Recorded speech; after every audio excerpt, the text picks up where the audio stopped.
Learning English podcast. All right, welcome to the deep dive.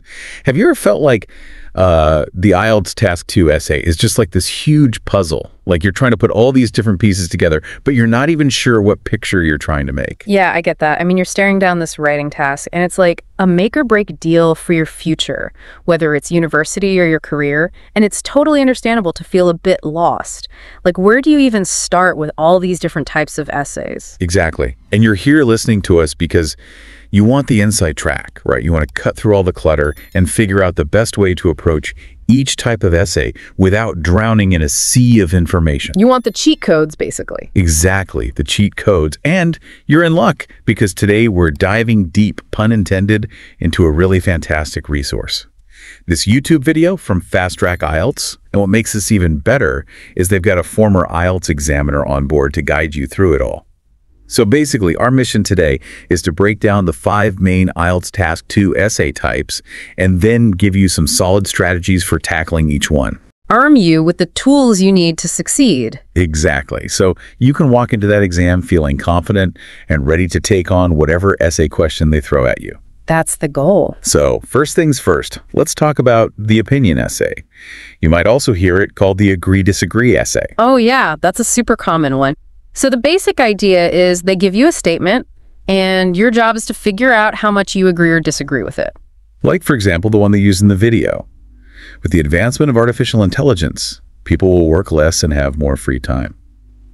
To what extent do you agree or disagree with that? I mean, that's a pretty big question, right? It is. It kind of gets you thinking about the future, doesn't it? And what your task is, really, is to decide where you stand on that statement. Do you buy it? Do you think it's a load of rubbish? Or maybe somewhere in between? But whatever you decide, the key is to explain why you think that. Right. Back it up with some solid reasoning. Exactly. And give some good examples to illustrate your points. Like, don't just say, I agree or I disagree. You got to give the examiner reasons to believe you. Okay, so let's talk structure. How could you actually organize your essay? So the classic approach, and the one they suggest in the video, is to start with an intro. You know, paraphrase the statement in your own words, and then clearly state your opinion right off the bat. So the examiner knows exactly what you're thinking from the very beginning. Exactly. No beating around the bush. Then you move into your main body paragraphs. That's where you really flesh out your arguments. Yep. Each paragraph should focus on one specific reason why you agree or disagree, and you'll want to back that up with evidence and examples, right? And then you wrap it all up with a nice conclusion. Yes, summarize your main points and restate your opinion just to drive the point home. So if you had to boil it all down, what's the one thing to remember about the agree-disagree essay? I'd say have a clear opinion and support it with good reasons and examples. Absolutely. Okay, now let's move on to the next type. The 2 views and your opinion essay. This one sounds a bit trickier. Yeah, like you've got to juggle a few more things. So with this type, they give you 2 contrasting viewpoints on a topic, and you have to discuss both of them before giving your own opinion. And the example they use is, some people believe that advances in artificial intelligence will lead to job losses, while others think that this technology will create new job opportunities. So, you know, it's all about AI again, but this time you're looking at both sides of the coin. And what's interesting here is that you can't just ignore the view you disagree with. Oh, absolutely not. The examiner wants to see that you can understand and explain both sides of the argument, even if you strongly favor one over the other. Don't just present the views, though. You can score extra points by showing you can analyze them a bit.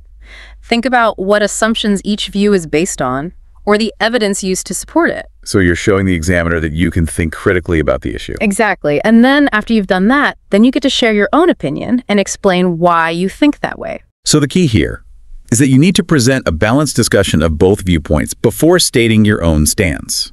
All right, let's move on to the third type, advantages and disadvantages. This one sounds pretty self-explanatory. It is, kind of.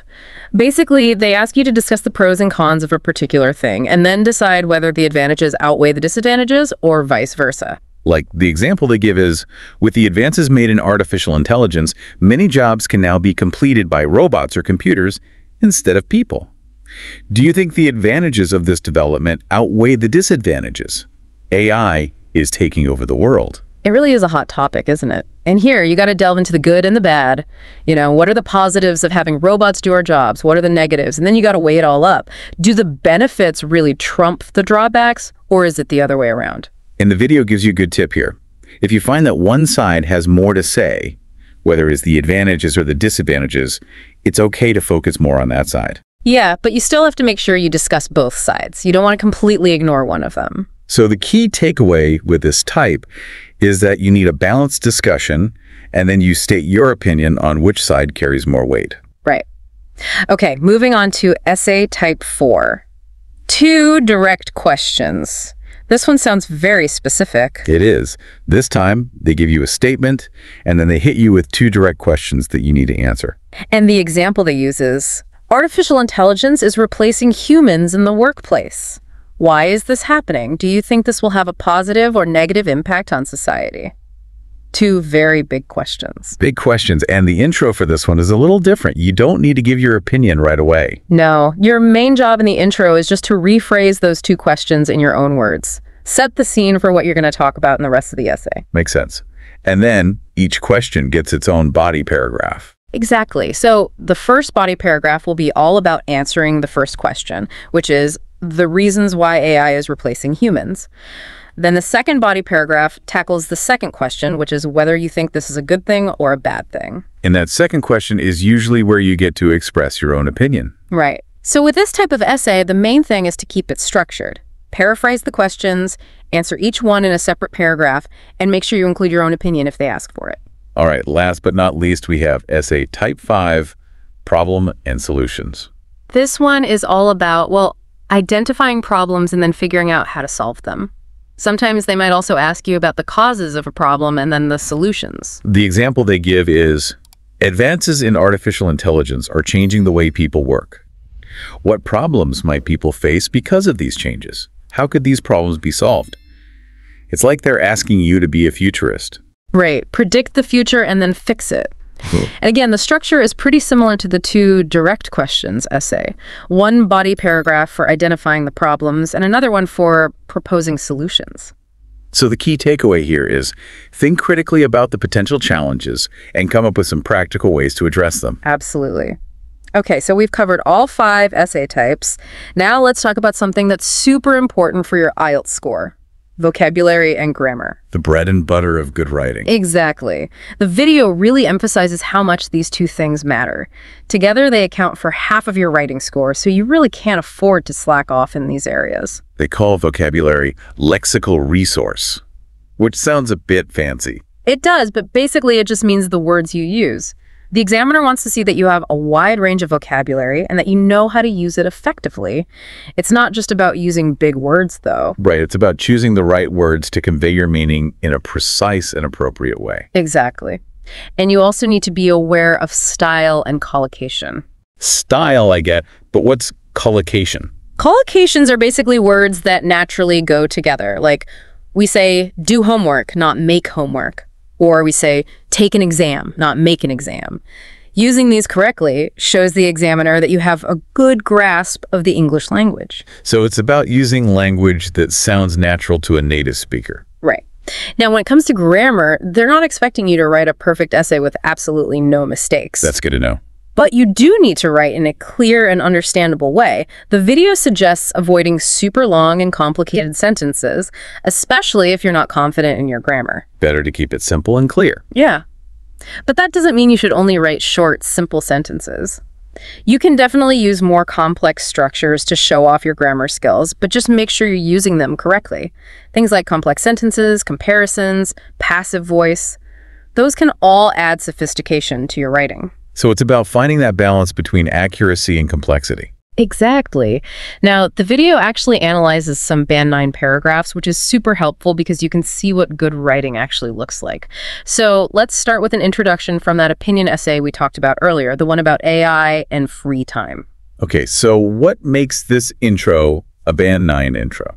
Well, first of all, it addresses the task really well. The first sentence paraphrases the topic statement, changing things up a bit. Like, instead of advancements in artificial intelligence, they say recent developments in AI technology. And instead of work less and have more free time, they talk about the impact on work routines and leisure opportunities. It's like they're using more sophisticated language to express the same idea. Exactly. And then the second sentence expands on that, explaining how AI could free up our time for more interesting things, like high-level professional pursuits or quality time with family and friends. It really paints a picture. It does. And then the third sentence is where they state their opinion. They say, however, I believe this view is somewhat idealistic, and the reality is likely to be far more complex. So they're signaling that they disagree, at least partially, with the statement. Right. And the video points out the strong vocabulary used here, especially in the paraphrasing. It shows how using different words can really elevate your writing. Okay, what's next? Let's look at a body paragraph from the two views in your opinion essay, the one about AI and job losses. The one where you have to discuss both sides. Right. So this paragraph starts with a really clear topic sentence. Indeed, it is almost inevitable that certain types of jobs will no longer require human input as AI and automation become more sophisticated. So you know exactly what this paragraph is going to be about. No surprises there. And then they go on to explain why they think that, and they use a really clever technique here. They draw a parallel with history. Oh, like how things have changed in the past. Exactly. They talk about how automation has already replaced human workers in factories and other industries, especially in low-skill jobs. And then they give a really relevant example, which is Amazon using robots in its warehouses. That's happening right now. It is, and it really drives the point home. Then they finish the paragraph by talking about the challenges of retraining workers who might lose their jobs to AI, further emphasizing the potential negative impact. So even though they're discussing both sides of the argument, their own opinion is kind of shining through. Yeah, it's subtle, but it's there. And the video highlights how this shows the examiner that you're thinking critically about the issue. Okay, what about the advantages and disadvantages essay? Let's look at a paragraph that focuses on the drawbacks of AI. The negative side. Right. So it starts with the linker, on the other hand, which shows that we're now shifting gears and talking about the cons.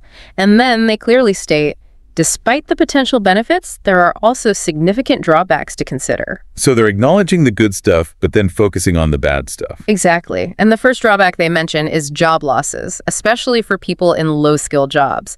They use the example of call centers being replaced by chatbots, and they talk about the need for retraining. Which is something we've already touched on. It is a recurring theme, isn't it? And then the second drawback they discuss is the frustration that customers might experience when dealing with unhelpful chatbots. Oh yeah, we've all been there. Right. And what's interesting here is that they then try to soften the blow a bit by suggesting solutions, like finding a balance between AI and human oversight and offering retraining programs. So they're not completely dismissing the advantages of AI. Exactly. And the video also points out how well they use cohesive devices in this paragraph. Words and phrases like, firstly, for instance, in the meantime, these challenges, they all help to connect the ideas and make the paragraph flow smoothly. It's all about making your writing clear and easy to follow. Absolutely. Okay, last thing. Let's look at the two example conclusions they provide in the video. The grand finale. Yeah. Right. So the first conclusion goes like this.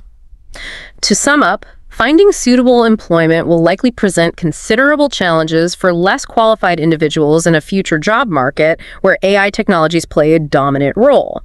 Therefore, it is imperative that proactive steps are taken now to establish comprehensive educational and retraining programs that specifically target those most likely to be negatively affected by these technological advancements. What do you notice about that? It doesn't really state an opinion in the way that a conclusion normally would. Exactly. It's more focused on summarizing the problems and suggesting solutions. Which fits nicely with the problem and solutions essay type. Or even the two direct questions type, where you're just answering the questions without necessarily giving a broad opinion. Okay, what about the second conclusion? This one goes like this. Despite the optimistic belief held by some that the rise of artificial intelligence will free up humans to engage in more intellectually stimulating work and enjoy increased leisure time for their personal interests, I have argued that only a small minority of individuals are likely to benefit in such ways. For the vast majority, opportunities for meaningful work will become increasingly limited, with all the negative consequences this will inevitably have on their social and emotional well-being. So, what's different about this one? This one clearly states an opinion, and it's actually disagreeing with the statements from the essay question. Right. And it neatly summarizes the writer's main argument, highlighting the potential negative impacts of AI. So this conclusion would fit perfectly with the opinion essay or the two views essay. Exactly. It shows the examiner that you've engaged with the different perspectives and come to your own conclusion. So by looking at these examples, we can see how important it is to tailor your writing to the specific essay type. Absolutely. Understanding the structure, using the right language, and being clear about your opinion are all crucial. And of course, vocabulary and grammar play a huge role. They really do. It's all about communicating your ideas effectively. So to recap, we've covered the 5 main IELTS Task 2 essay types. Opinion, 2 views and your opinion, advantages and disadvantages, 2 direct questions, and problem and solutions. We've talked about what each one involves, how to structure them, and the key things to remember. We've also looked at the importance of vocabulary and grammar, and we've analyzed some high-scoring paragraphs to see what good writing actually looks like. And hopefully you're feeling a lot more confident about tackling these essays in your exam. Absolutely. You've got the tools and the knowledge. Now it's just about putting it all into practice. Right. So here's something to think about. Given all we've discussed today about the impact of AI, what skill do you think will be most important for people to have in the future workforce?